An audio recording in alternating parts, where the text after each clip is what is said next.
ہماری شریعت مطہرہ نے نکاح کے معاملے کے اندر کفو کا اعتبار کیا ہے، جیسا کہ سنن ترمذی حدیث نمبر 1098 میں نبی کریم علیہ الصلوۃ والسلام نے حضرت علی رضی اللہ تعالی عنہ سے فرمایا، یا علی ثلاث لا تؤخرها، فرمایا اے علی تین چیزوں میں تاخیر نہ کرو، الصلاۃ اذا اتت، جب نماز کا وقت آ جائے تو نماز پڑھنے میں تاخیر نہ کرو، والجنازۃ اذا حضرت، اور جنازہ جب حاضر ہو جائے تو نماز جنازہ پڑھنے میں تاخیر نہ کرو۔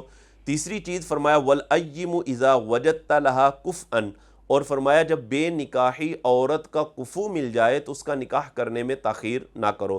پتہ ہی چلتا ہے کہ شریعت مطہرہ نے کفو کا اعتبار کیا ہے۔ کفو کہتے کس کو ہیں، آئیے اس کو جاننے کی کوشش کرتے ہیں۔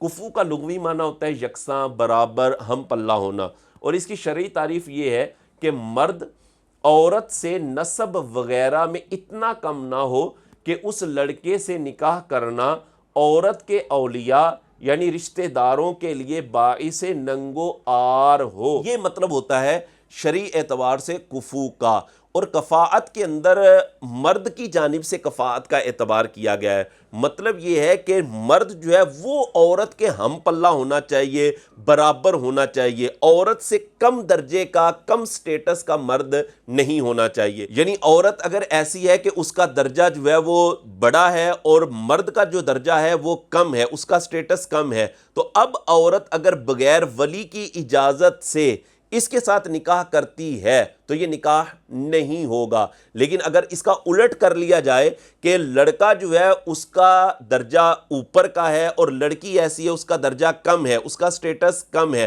تو پھر اگر یہ لڑکا اس لڑکی کے ساتھ نکاح کرتا ہے تو یہ نکاح کرنا درست ہے۔ یعنی کفو میں آپ یوں سمجھ لیں کہ یہ کفو جو ہے عورت کی سیکیورٹی کے لیے ہے کہ عورت ایسے لڑکے کے ساتھ شادی کرے کہ جو لڑکا اس کے ہم پلہ ہو، اس کے برابر ہو۔ اگر لڑکی عاقلہ بالغہ غیر کفو میں اپنے ولی یعنی باپ دادا وغیرہ کی اجازت کے بغیر اگر وہ نکاح کر لیتی ہے تو اس کا نکاح درست نہیں ہوگا۔ ہاں اگر ولی کی اجازت سے کرتی ہے، ولی راضی ہوتے ہیں یا خود بھی اس کا نکاح کرنے میں شریک ہوتے ہیں تو نکاح منعقد ہو جائے گا۔ کفو کن چیزوں میں معتبر ہوتا ہے؟ کفو میں جو اعتبار کیا گیا ہے وہ ان چیزوں کا ہے۔ پہلی چیز ہے نسب۔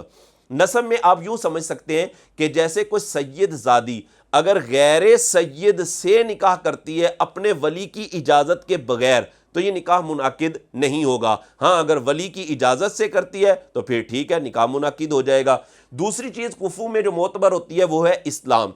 تیسری چیز ہوتی ہے پیشہ، یعنی پیشے کے اعتبار سے یوں سمجھ لیجئے کہ اگر کوئی لڑکی ایسی ہے جو سیٹھ زادی ہے، سیٹھانی ہے، وہ اگر اپنا نکاح ولی کی اجازت کے بغیر کسی چوکیدار سے کر لیتی ہے تو اب ولی کی اجازت کے بغیر اگر اس کے ساتھ اس نے نکاح کیا تو یہ نکاح نہیں ہوگا۔ ہاں اگر ولی اجازت دے دے تو ٹھیک ہے۔ تو یہ پیشے کا بھی اعتبار کیا گیا ہے۔ اور چوتھی چیز ہوتی ہے مال۔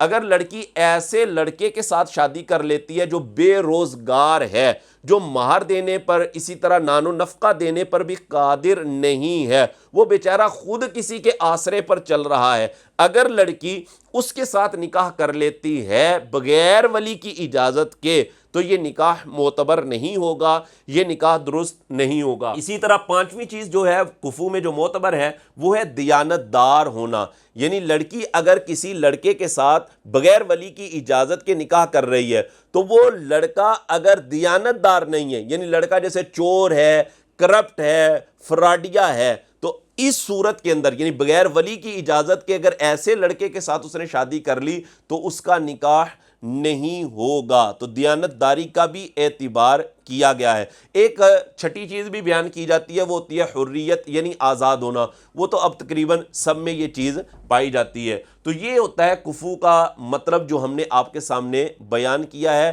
تو عورت اگر عاقلہ بالغہ کفو کے اندر نکاح کرتی ہے بغیر ولی کی اجازت کے بھی اگر کفو میں نکاح کر لیتی ہے تو شرعاً تو اس کا نکاح معتبر ہوتا ہے، لیکن اس طرح لڑکی کو نہیں کرنا چاہیے، کیونکہ اس سے بہت سارے معاملات خراب ہوتے ہیں، خاندان کی عزت خراب ہوتی ہے، ماں باپ کی عزت خراب ہوتی ہے، تو اس کا ضرور خیال رکھنا چاہیے۔ ویسے اگر عاقلہ بالغہ کفو کے اندر نکاح کرے گی نکاح ہو جائے گا، غیر کفو میں نکاح کرے گی تو وہ نکاح نہیں ہوگا بلکہ وہ نکاح باطل ہوگا۔